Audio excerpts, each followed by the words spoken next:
Dagay mga tao nga busy kayo. Dagay mga tao mga igsoon nga din mo makaplagan panahon sa tigsimba. Pero ikaw nakaplagan ka karon, bulahan ka kaysa ubang pang mga tao nga wala sa simbahan ka. Swerte ka. Kaya nga naman, di una nimo ang tag-iya sa kinabuhi. Unahon na nato ang panginabuhi. Pero ang pinakaunahon dapat sa tao ang tag-iya sa kinabuhi. Mas giuna nila ang mga temporal things. Giuna nila ang temporaryong mga butang. Balag di makasod og simbahan, makakaon lang ang maayong mga pagkaon. Nasayop ka higala og igsuon ko. Kaya ang pinakamaayong butang na dapat suwaton sa tao. Unaha ang tag-iya sa kinabuhi. Anong makaingon ko? Daghay mga tao nga moadtong trabaho bisag ting simba nga mga anak. Daghay mga tao nga giuna nilang pagpangita og kwarta bisag adlaw para sa Ginoo. Wa magkakabalo nga moabot ang panahon.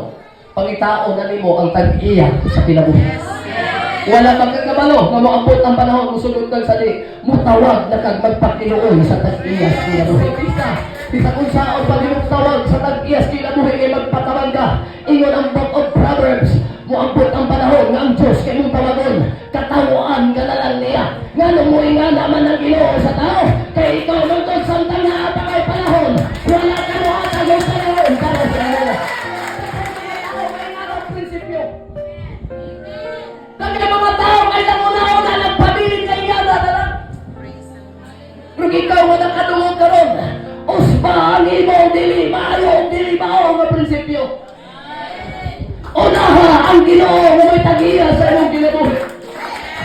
Kaya ang talang butang ikatugang na niya, diha kanino. Seek ye first the kingdom of God and His righteousness, and all these things shall be added unto you. Kung ikaw kung nangalagad ka kalusap ta tayo ang pulong sa Diyos. Unaha ang Diyos. Kaugang pagkamatarong. Kaya ang kanang butang ikatugang na sa Ginoo. Ang pinakalindot di ay kasigritos kinabuhi sa tao. Unahon nato ang tag-iya sa atong gininhawa.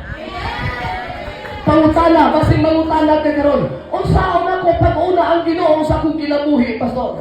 Tumagon ko ikaw kasama niini sa pagtubag. Simba, panahon sa ting simba kay Dios ang atong ginasimba. Gipangita na sa Dios sa atong matagusa. Kay kinabuhi